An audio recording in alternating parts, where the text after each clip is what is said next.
Universe.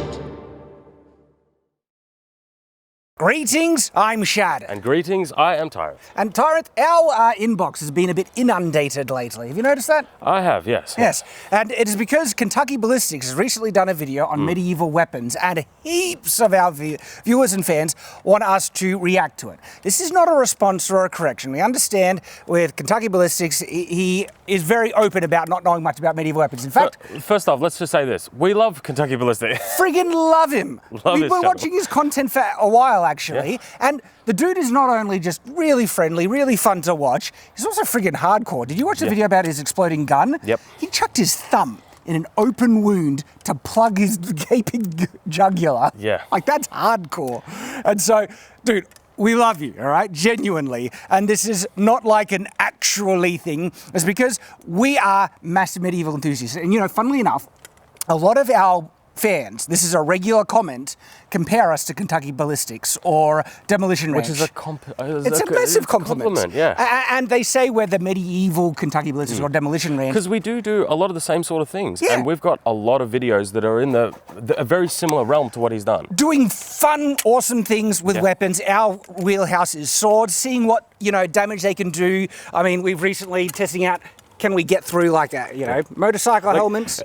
Put it this way, you guys want a reaction, a response. Well, it's not a response, but it kind of is at the same time. We've literally got all of those things here because we've done videos on all of those things. Exactly.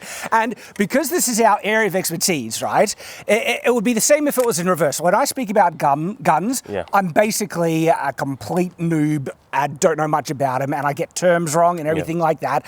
And when people like Kentucky Ballistics would see me fumble about guns, it would be like, well, I got this wrong, that's right. So in reverse, that's kind of the same because, and by the way, we know Kentucky Ballistics is very aware that he doesn't know much. In fact, he makes a joke of it. It's fun. He gives his own names to weapons, which is similar to a video we've done recently where we give names to weapons or character, you know, careers. This is the spiky meatball on a stick. They are still very good martial arts. I was thinking whore. Nah. I mean you. Me and Nate. You weren't in it, but it's actually a really hilarious video as to what personality weapons would have. So we've even done similar stuff to that, but I thought it was hilarious that he just started naming things. Now, of course, some of the stuff he's using isn't up to scratch in terms of quality. Yes, not at all. And therefore doesn't reflect how effective it would be against certain grades of armor. Which is why we've got all of this here so that we can show you guys some of the things that what a real weapon would be and versus what is not a real weapon. Yes, and stuff we've already tested. So we might even be sharing clips of, you know. There's going to be a lot of clips. Basically. And so this is just to celebrate the fun of weapons, right? I reckon guns are awesome. Swords, I really think are awesome. Armor's awesome. Armor is awesome. And on the note of armor, because his video is specifically testing medieval weapons against modern grade body armor, which I do find value in, by the way. Even if not all the weapons are up to scratch, you still can get a baseline as to how the reason why we haven't actually done that is because we legally can't do that. We can't. That's not available in Australia. The closest we can get is like these carbon fiber Kevlar mixes where they're more stab resistant slash proof sort of thing. Yeah, but we can't get that body armor. If we could, we would. We would, seriously. But this is actual custom made Kevlar shield made to see how resistive it is against cuts and everything. Do you think this would stop like a 22? No. It is Kevlar. It is, but I don't think Kevlar with the resin. Resin, that's right, because it cracks more than, you know. We would love to test it. I would love to test it. Not only are we in Australia, we're in Victoria, one of the most restrictive gun laws. So, look, we envy you in America, okay? I really do. All right, so off the bat, going straight into it, I love the video and it does show how effective modern grade body armor is, though certain other weapons that are better made would perform better against it. Much better. I'll say much better. Much better. Because there are things that he uses in the video, like first off, he starts off the video with a big, massive, giant sword. And the first thing that I noticed on that sword was it didn't even have a bevel. It's a wall hanger, to be generous. So I have no idea what it's made out of. And one of the interesting features about swords that only hyper nerd people really be aware of is that bigger is not always best in regards to sword. And you really see that in his video. When he hits, the target, because the sword is so big, just flops around because the weight isn't concentrated. You would cut better with a sword like this, where the weight is concentrated. In fact, this sword cuts better, big ones like this. Yep.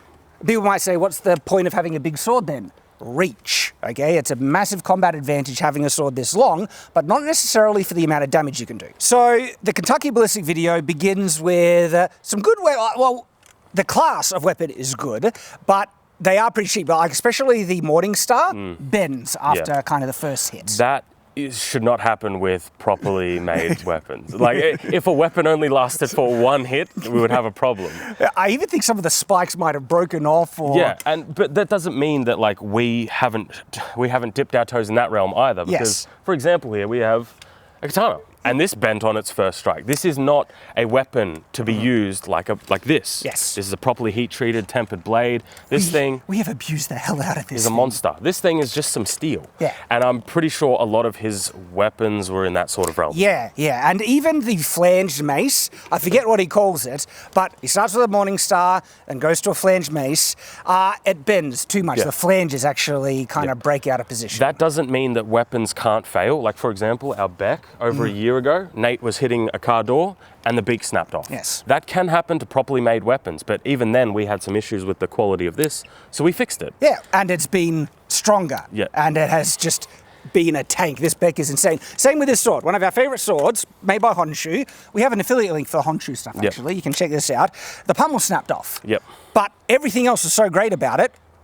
I repaired it, welded it, back on, and it's stronger than ever. And then no matter what we've thrown at it, it's held up. The difference between those two things is though the weapons he has are not, they're LARP grade weapons. Something like this here is a LARP grade helmet. This is a good example. Yeah. These here are from Sword Strikes. Sword Strikes. And you will never get that result on a real helmet like what we see over here. Now this here is a proper reenactment helmet. And these big dings here are from the Beck. They're from a giant hammer. However, these little tiny scratches here are from a sword, and that's a proper sword. Proper sword. And like it was actually another Honshu one that did that. Yeah. And only scratched it. Yep. You're not going to get through. So the difference between LARP armor and actual proper armor. He moves on to a couple of other weapons, and it's all in good fun. Like I said, the giant sword bends, flops around, and is basically useless. Something, I did see some comments mention this, usually on a blade that long, you're going to have a much longer handle, and that is true. Usually for something that's properly made, for example, you're going to have a longer handle. Even these, I would say a little bit short, you can get longer.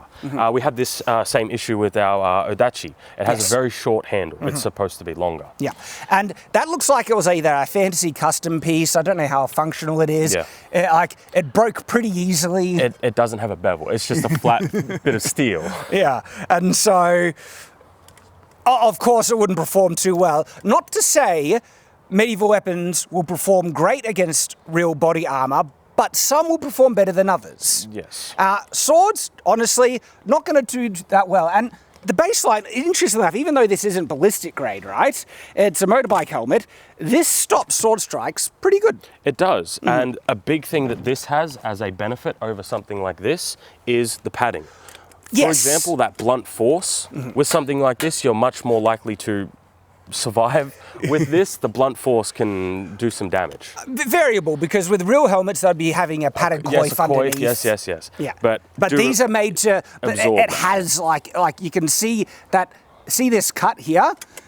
Like, how did it get the cut? If this is, it's because it caved in and absorbed it, and so there's a lot of cushion on these strikes. Yeah.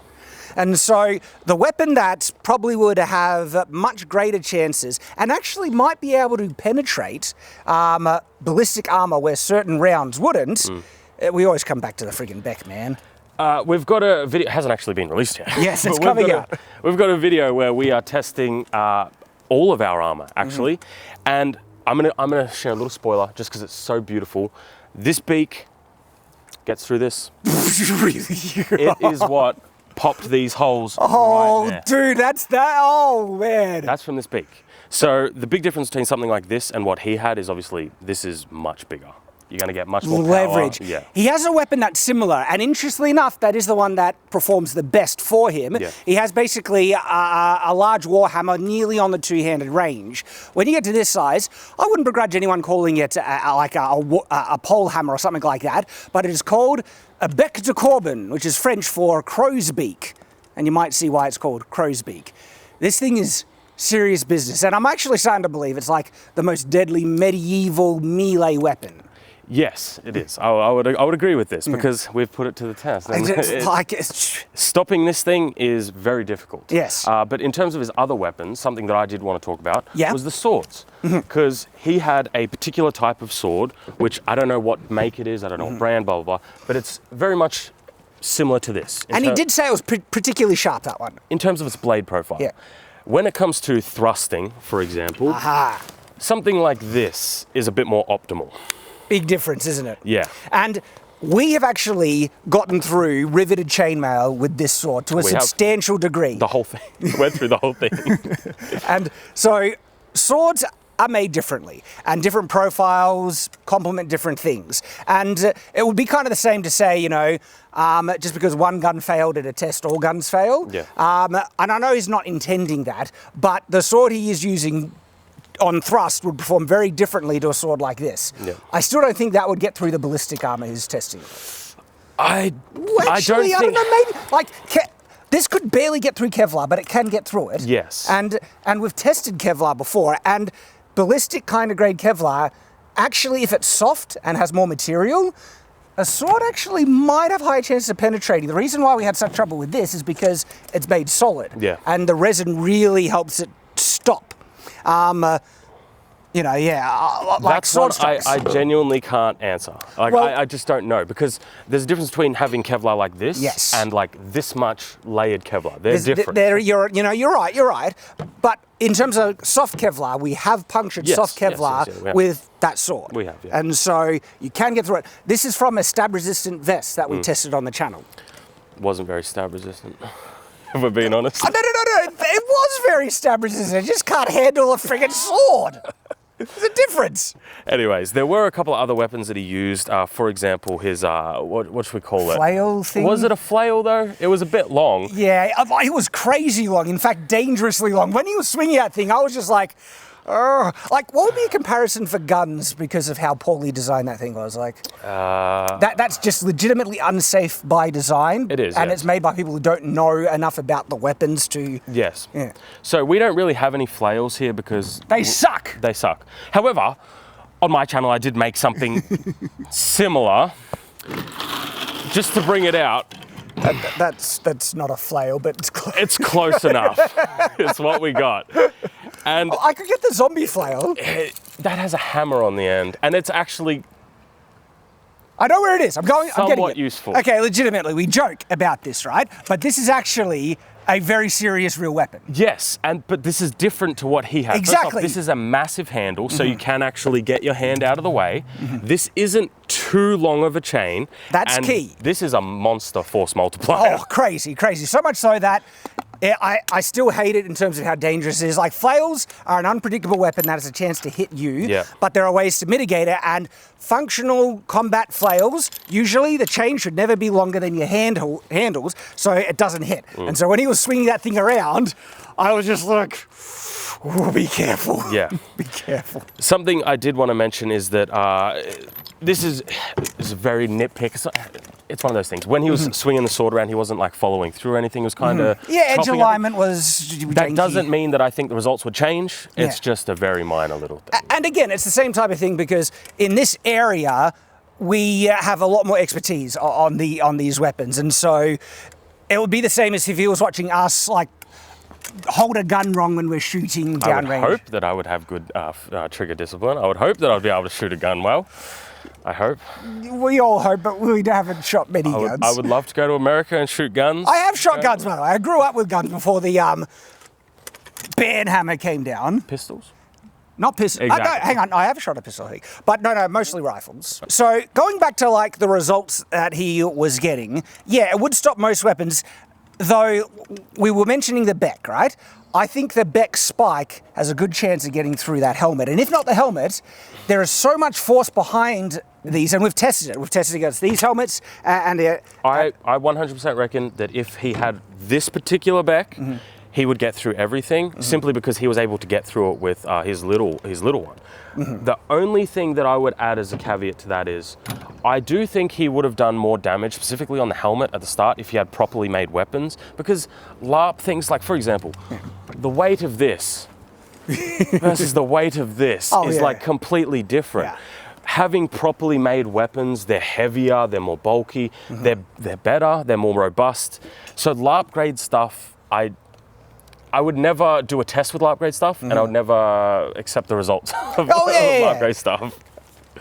But we have mentioned you can get some value out of it because some of the weapons, like his sword, in terms of the cuts, I think that those are valuable. It was a sharp sword. It looked well built in terms of the cutting ability on it. Yes, it looked like an alright sword. Yeah, and so. And it was, we know, it was all for fun. But I do think, like I said, the spike, I think, would not only get through the ballistic helmet, but if not, when we swing this thing at a helmet with the hammerhead, there is so much concussive force, it would break someone's neck. This is insane. Check out our videos. You can see this in action. It's crazy. Yeah, don't worry, we'll have clips for all of this stuff. The one thing that I did want to get your opinion on was the spear. Yes. That was a very... We've recently broke our big hewing spear. It was such a good spear too. I need to replace it. It was a monster spear. So now we only kind of have smaller spears. And one of the reasons why that other spear was so good, the spearhead was hardened steel, and we were smashing it against that. It was razor armor, sharp, and it did not dull or tip. This one is soft steel, and so it's not weapons grade. He had something more analogous to something like this. Now, obviously, this is our black arrow. This isn't a spear at the moment. What do you think if he had a more robust spear tip? Probably similar results, honestly. Because we've gotten through that with the spear tip. Not by much, but we got through. Look, you're right in the sense that if it's hardened steel, really sharp, it has a higher chance of penetrating, but I don't think enough to do lethal. Actually, I don't know that. I don't know, because soft Kevlar, that's one of its weaknesses. You're not going to cut through it. But you can puncture it with a really solid point. So he was able to get through with his lesser kind of, pole hammer. And so if you were to just ramp up the force, this would do even more damage. I reckon this would get through, no worries. And so when it comes to a spear, then, it has a chance. But we would need to I think it just might be the spear that he had, Though he was having a lot of fun, and he got some good throws in on it as well. He did. I think the funniest thing for me is that sword, that big giant... The giant floppy sword. Whatever that was. I love this comment about how much he spent on it. It's just like... Me and Nathan tried to do some research for this episode, and we were trying to look for that sword. I wanted to find that sword. I could not find it. It seems like a custom fantasy, because it looked like a version of the Witch King sword from Lord of the Rings. At least the hilt. The hilt. But even it had it like a clip in on the sword, which is what the Witch King's sword has. So it probably just was a custom piece for that video, And if you spent 1400. Sorry, buddy. Sorry, that is rough. That's like there's a gun that Demolition Ranch always rags on, and I can't remember the name because it always performs poorly, and it's now a meme in the community. And I'm annoyed I can't remember it, because it would be like, from our perspective, spending heaps of money on a gun like that when you could spend $200. Well, I mean, on the sword like if you wanted to use a giant sword for it for a reasonable price that actually is really good, I would say, hey, get one of these and try your testing. And again, this is a Honshu blade. They've performed really well. Some are overbuilt and too heavy. We review one when we test it out on. At least these two here, we can vouch for. Oh, hell yeah! These ones are great. Hell yeah. So overall, hilarious, fun video. Our fans wanted to just react to it, and it isn't to call out anything. He knows he doesn't. We love his channel. It's all for fun. We do the same thing for fun. Yeah, and it's because we're hyper nerds on this that we just have to kind of point out, well look, the weapons weren't really real, and real weapons would perform better. His ultimate takeaway is like, yeah, guns are better as weapons. We're not disputing that. We agree. But there are certain medieval weapons that actually could perform better than certain firearms, even against ballistic armor. Okay, because some of these weapons are insane. Well, because sometimes these different armors are actually made to catch the high velocity of the bullet, and not something like the force that a different type of blunt force weapon can impart. Yeah, and so Kentucky Ballistics, love you, mate. Keep doing what you're doing, and love you guys. Thank you for watching. All the support has been so tremendous lately. Really means a lot. Helps us keep the lights on. And so if you do want to help us make that content, $1 to $5 a month. All the things are available. Patreon, channel membership, Subscribestar, Utreon, and just keep having fun. Weapons are fun. They're fun. They're fun. And they're for everybody. Yeah. If you like your weapons, enjoy it, make the content. We enjoy it. That's right. That's right. Bye-bye, guys. You can check out the video where we're testing this if you want. Actually really fun. It's better than what you think. It's better than what you think.